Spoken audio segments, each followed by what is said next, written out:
X. The vehicle ended up coming in with a throw-up bearing that was completely disassembled and a misassembled pressure plate within inside the assembly for the retainer for the throw-up bearing spring, and as well as the retention springs that were on there as well. More regardless upon the fact, the clutch had been overly worn due to one, the restrictor pill on these makes the vehicle have a slippage within inside the clutch, and especially it's not really too much of a good thing on the SSTs, but it's a preventative measure since it's a pull type clutch to end up keeping that throw-up bearing from not separating apart from having too quick of a clutch actuation, because if it pulls too fast it'll rip it completely apart from the pressure plate because there's a lot of force and stress that are currently upon that bearing when you pretty much press in your slave cylinder and hydraulically press it in and make that pressure. Especially these ones, the brake system is also entwined, or the brake hydraulic system is also entwined within the clutch hydraulic system as well. So if you do bleed the clutch hydraulics, you typically will have to bleed the brakes. In this case we got a little bit lucky because I quickly replaced it, and then after that quickly vacuum bled it, and then further from there ended up bleeding it within the normal procedure of things. More importantly within the fact, the vehicle currently has a XETI 1.5, so a organic wide angle. It's capable of holding, I believe, 475 to the I believe either to the wheels or to the flywheel. I'm not exactly 100% sure. You guys can probably check that up for yourself.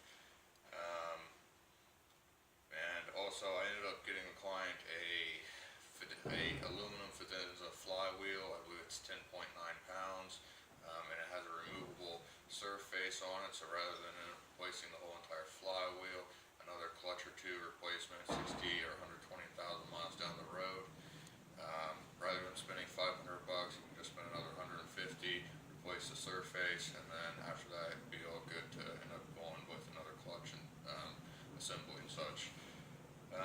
More regardless upon the fact, I went through the rest of the vehicle, through the drivetrain, the suspension, the gaskets, the fluids, everything on this vehicle to end up ensuring that it was adequate for the safety, confidence, and satisfaction that the client should be end up provided for this vehicle if you either wish to end up taking it on the track or travel across country or out of town, or even if he just wants to daily drive it here in winter. Whatever the situation is, I'm doing my absolute best to end up getting him there, and the vehicle is running over 10 times better than when it ended up coming in here.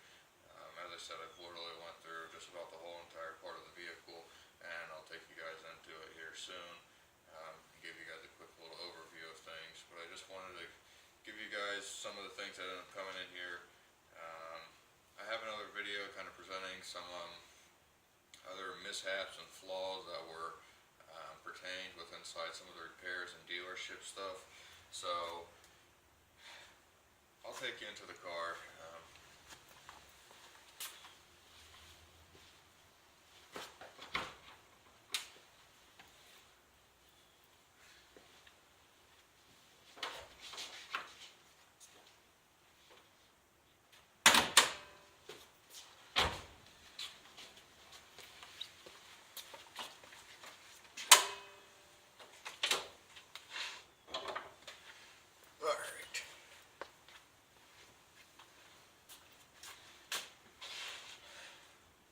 So, if you're ever intending to end up doing any type of drivetrain work or anything upon this, I would highly end up advising that you end up utilizing a lift, primarily due to the fact that you don't have much clearance. You're going to need an excessive amount of 3/8 half-inch swivel sockets, extensions, ratchets, and normal 90-degree wrenches as well. Obviously pliers and 10 mils, 12, 14. And a few other things upon the lines, but regardless upon the fact, it's very technical within the implement of things. And if you ever do end up servicing any of the drivetrain fluid on this and have to end up cycling the ADC pump or the AYC pump more primarily, don't ever try to end up jumping the unit. I know you can end up getting used ones, but when you end up installing a used component on a vehicle, you're giving it a big mystery rather than actually giving it a solution. More regardless upon the fact, dealer parameters and everything, so I can go in here and check his headlights, I can check his fluids, like literally anything that's electronical on this. The beep sound for the radio, the beep sound for the AC, the instrument cluster lights, just everything. And I ended up bleeding the AYC pump yesterday, and you can manually bleed it by breaking the bleeder screw on the front differential or transfer case, and have the vehicle up and have it centered, turn the wheel all the way to the left, and then close it, center it, open it back up, turn it to the right, close it, center it, and open it back up, and then turn it to the left, close it, center it, and do that procedure. And you'll subsequently get a majority of the air and fluid pass through the system, but I would end up recommending that overall due to the system is very complicated and it operates between 150 to 350 psi within some implements.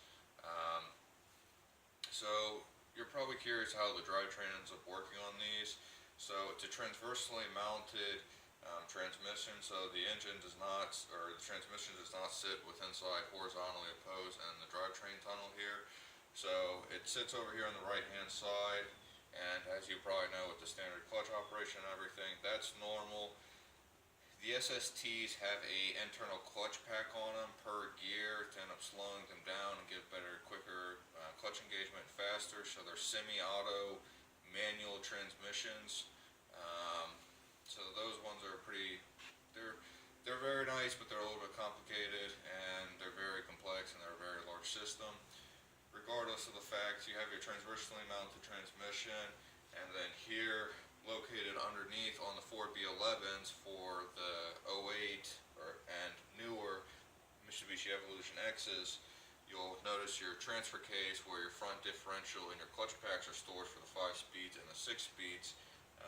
The 6 speeds actually are within inside that, but regardless, it utilizes the front differential to split the power that comes from the engine to the transmission, and then from there the drivetrain, or the gear set ends up supplying power. So I want to really try to explain this so everyone can understand. So as I said, it's a transversely mounted, and anybody that has a Honda or a Toyota, like only Subaru, Mitsubishi, and Audi have true all-wheel drive systems, because when people end up purchasing the newer vehicles that come out there with the 4-wheel drive, the all-wheel drive, 4-wheel drive is a adaptable setting where you can actually set it between 2 4-wheel drive, high and low, but more upon that, it's not a true 4-wheel drive. It is if you put it in 4 high and low, but it causes substantial strain on the differentials and the drivetrains on those because they're not adaptably acquired to end up doing that. They supply more of the power through the front wheels. And especially I know a lot of the new Hondas and everything that are coming out, beyond the lightweight oil that completely tears through the engine after the warranty, you have to end up going out and getting another vehicle and everything, another engine, or whatever the subsequent cause of that is. But more importantly, the all-wheel drive system has a open differential, so it's a transversely mounted like this, but Mitsubishi, this is completely different from what you're going to end up getting. This is very, very complicated, very nice of a system, very well engineered. It's a pain in the ass and they crammed it in here, but it works pretty well. It actually works really good. That's one thing beyond all of the pain in the ass. I really do like driving this car. As I told the owner yesterday, you're going to have trouble getting me out of it. So I don't know, as much as these are pains in the ass, I may end up keeping working on them. But they have an open differential, and 99.9% of the time, unless those 2 front wheels get completely locked, will that differential lock and send power to the rear differential. So the whole entire time you're having your rear wheels trailing, but at the same time you're actually having a drivetrain loss for something that's not even being utilized. So I don't know, because it'll utilize a diff split of around 80-90 or so. So 80% of the power to the front, 90% or 10% or 20% to the rear, sorry. Let me take you guys back into the Evo though. So engine here, transmission's down here, slave cylinder down there. Your clutch and flywheel is located in between the bell housing there of the transmission, and obviously your fluid reservoir and everything. But as I said, so your crankshaft will run along through there. Then you have your flywheel that's there, your pressure plate, everything else. Then you have your input shaft that's inside the transmission. Then you have your output shaft, which your output shaft is connected to the front transfer case or differential. I call it the front differential because the transfer case technically for me is right here with the pinion shaft. And if you guys watch one of my other videos, you'll be able to see some of these components that I'm talking about. So when power is being supplied through there, it ends up transversely mounted through there. It gives it a differential spit through the electronic, through the AYC and the ADC. Check up those systems. It's the activated driver control differential and the activated yaw system. So when you're going at excess speeds or corners, you'll have throttle cut. But more importantly upon that, and obviously as people know with ABS and such, but this per side on differentials has those clutch packs. So each wheel hub has a clutch pack in it inside the front and rear differential and transmission. So when the activated yaw system ends up activating, it supplies around 150 to 350 psi from.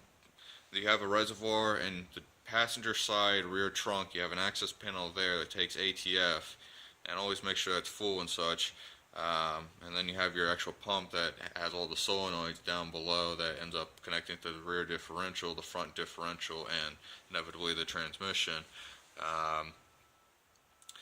But more importantly, so when you're making cornering and everything, it utilizes the G sensor, the steering angle sensor, the throttle position sensor, and the engine speed, and a couple other things within inside the parameters.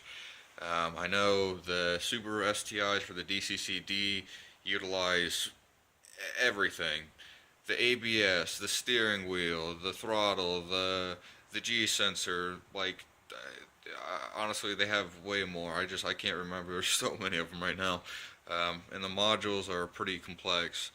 But regardless, when you're making those turns and everything, it contemplates within half of a millisecond the next reaction that needs to end up being made, and it supplies that hydraulic pressure to those clutch packs, which inevitably slow down each part of whichever hub is losing traction, which is monitored through the ABS sensors on the vehicle, and through the drivetrain, and I believe these have a limited slip within slide the differential.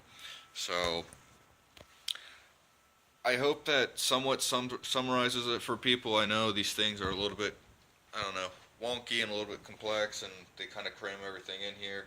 Why do they put a PCM in here? Why do they have a fuse relay housing just for that? I don't know.